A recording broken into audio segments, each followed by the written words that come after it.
Welcome to my TOK exhibition. My name is Gian Antonio Ferrazzi. I chose the IA prompt number 21. That is, what is a relationship between knowledge and culture? I will start my TOK exhibition with my first object. Object 1. Image of Roman Nose wearing his war bonnet. This image is of Roman Nose, a Native American part of the Cheyenne. He is known for being one of the greatest warriors and leaders to exist for Native Americans. This image represents himself with a war bonnet, with it made out of feathers. He used this in the battle because he believed it gave him powers. Instead, it went through history as a symbol for leaders and great warriors in Native American history. In the culture of many different tribes and Native Americans, the leaders are normally the bravest, strongest, or the elder, which was a representation of the members that had the most knowledge in the tribe. Knowledge was rooted in cultures deciding the leaders of entire tribes based on knowledge around their culture. Indigenous societies were made to function in that way.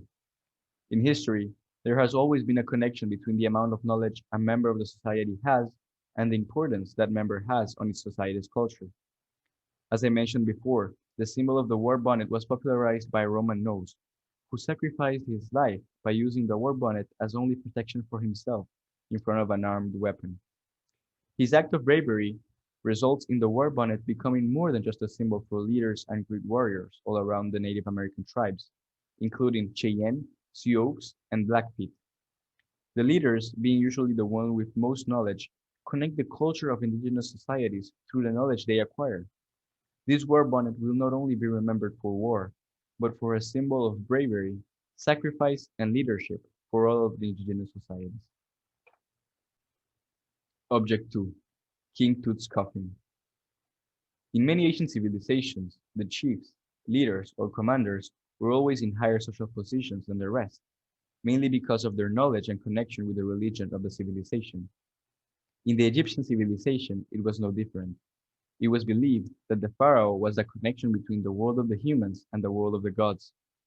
It was also believed that they passed their pharaoh's powers to their sons so they could become the next pharaoh. That was the case of Pharaoh Tutankhamun, or King Tut. He became pharaoh at the age of 9 and died very young, at the age of 18. It was believed that the image of a pharaoh was very related to the image of a god.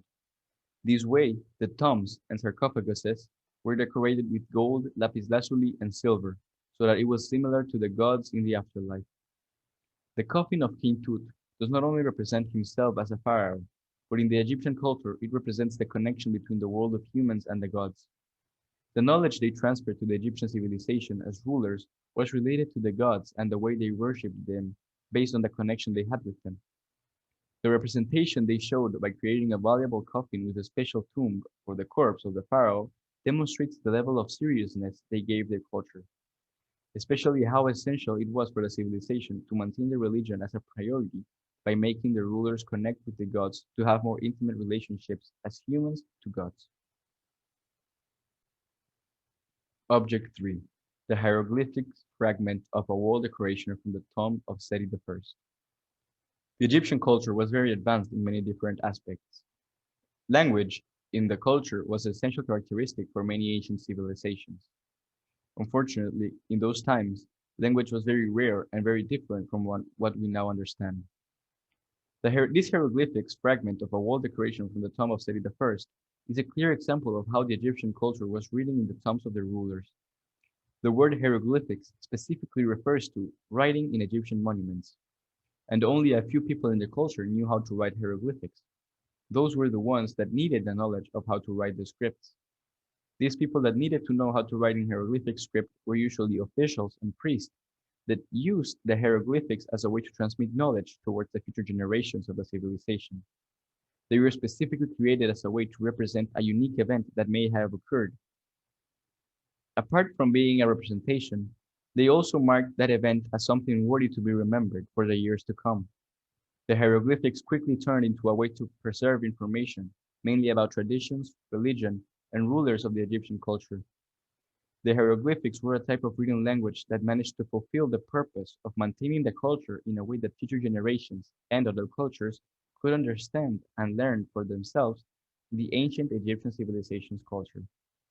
The hieroglyphics fragment of a wall decoration from the tomb of Seti I are examples of how they used the hieroglyphics as a written language, but to represent their pharaohs and their history, as well as their religious aspects and the knowledge from the gods.